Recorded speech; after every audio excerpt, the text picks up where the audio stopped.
Kembali lagi pemirsa bersama saya dan juga Pak Ahmad Sururi sebagai narasumber hari ini dalam dialog bincang hari ini. Tak terasa sudah 2 segmen nih Pak, kita berbincang terkait dengan memotret Al-Muktabar dari PJ Gubernur menjadi PLH. Nah, kita akan beranjak lagi nih Pak di segmen ketiga ini. Tadi karena di segmen sebelumnya kita bicara tentang pemimpin. Nah, sebenarnya Pak, karena kita juga bentar lagi nih, beberapa bulan lagi terhitung kita akan menghadapi pilkada serentak nih Pak. Pemimpin apa Pak yang memang dibutuhkan oleh masyarakat Banten?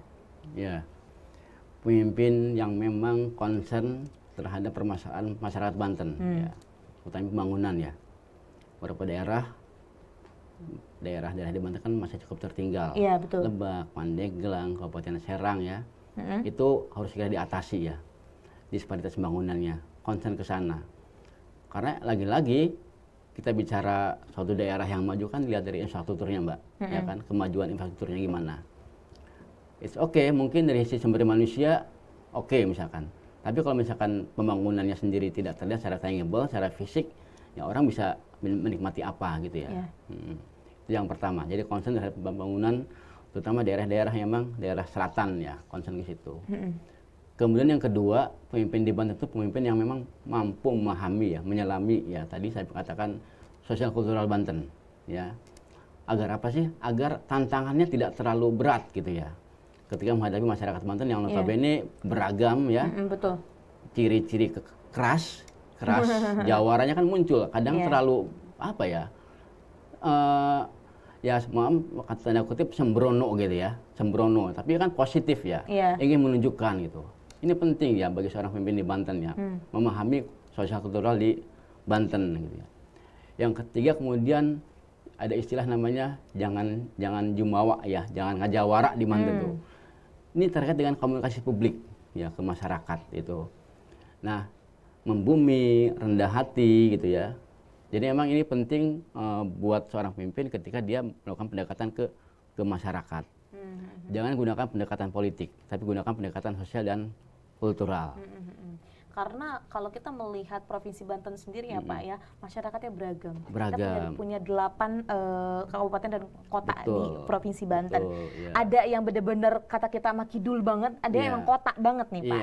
Dan itu juga menjadi salah satu hal yang menarik di Provinsi Banten. Mau tidak mau memang tadi pemimpinnya harus bisa ya Pak ya, memahami itu dan berkomunikasi dengan baik nih terkait dengan bagaimana keadaan masyarakatnya. Dan kita juga pasti tentu berharap menginginkan pemimpin yang cukup baik ya Pak ya untuk kemajuan Banten. Nah, tantangannya Pak sebenarnya apa nih tantangannya yang ada di Banten yang akan dihadapi oleh pemimpin? Potensi Banten itu luar biasa Mbak. Wah, itu nggak usah ditanya lagi Pak. Sumber daya alam ya, cukup melimpah ruah ya. Sayangnya. Ya, tapi sayangnya tidak dikelola dengan baik gitu ya. Variabelnya belum terukur secara mengelolanya. Kemudian sumber daya manusia 12 juta ya hampir ya penduduk Banten hari ini. Saya pikir itu merupakan modal juga ya berharga. Kemudian ada daerah industri di Banten, ya kan? Di daerah mana? Serang Barat, Cilegon. Kita pernah memiliki apa? Masih memiliki ya? Krakatau Steel ya.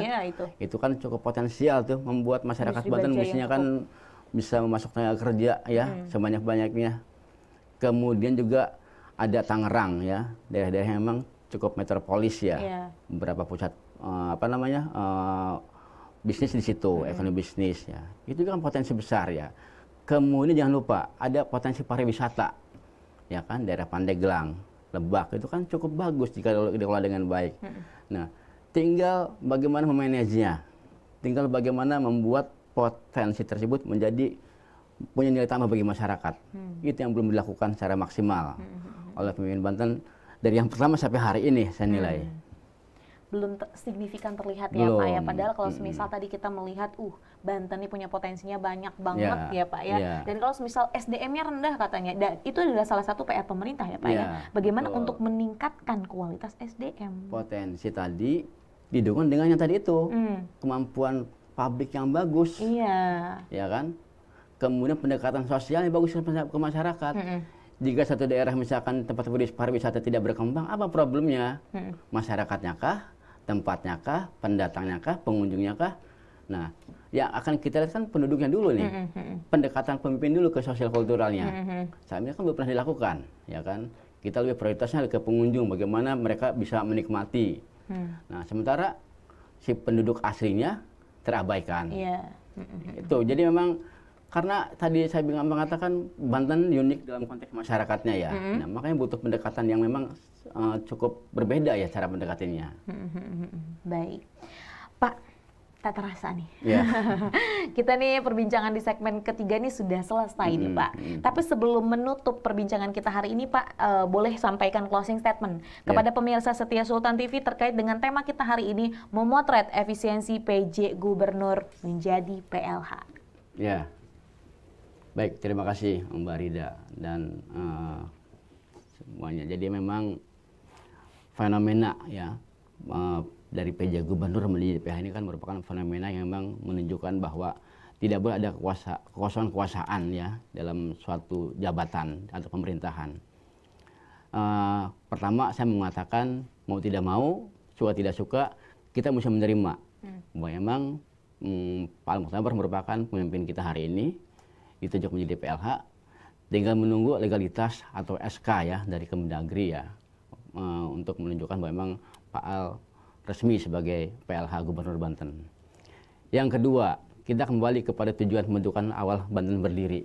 Ya, apa sih? Banten sejahtera, disparitas pembangunan tidak ada utara selatan. Kemudian juga masyarakat semuanya punya perekonomian yang bagus, pemerataan pembangunan. Jadi poin-poin itu menjadi cukup penting untuk kita fokuskan hari ini. Siapa pemimpinnya maupun nanti Pak Al berganti dengan pemimpin yang baru nanti, Banten sejahtera mesti menjadi tolak ukur yang sangat-sangat krusial, penting untuk segera diwujudkan. Itu Mbak mungkin. Baik, terima kasih Bapak Sama-sama, atas closing statement-nya, dan itu juga merupakan salah satu harapan untuk kita nih, seluruh masyarakat Banten. Kita ingin Banten maju ya Pak ya. Betul. Dan intinya lebih baiklah dari yang sebelumnya. Pak, terima kasih. Sama-sama Mbak Rida. Sudah hadir, bisa berbincang kita di studio Sultan TV ini Pak. Semoga nanti lain waktu kita dapat bertemu lagi Pak. Siap, kita akan bahas topik-topik yang lebih panas lagi nih Pak. Siap. Sehat selalu Bapak. Mbak, terima kasih. Mbak, saya akan closing dulu ya Pak. Siap, ya. Mbak, Baik, pemirsa setia Sultan TV dimanapun Anda berada. Demikian perbincangan kita hari ini bersama Dr. Ahmad Sururi MSI yang merupakan pengamat kebijakan publik, membahas terkait dengan memotret efisiensi PJ Gubernur menjadi PLH. Semoga apa yang kita perbincangkan hari ini dapat bermanfaat dan juga berkelanjutan. Saya, Raudlo Rida, dan juga kru yang bertugas pada hari ini mengucapkan terima kasih. Pamit undur diri, sampai jumpa. Wassalamualaikum warahmatullahi wabarakatuh.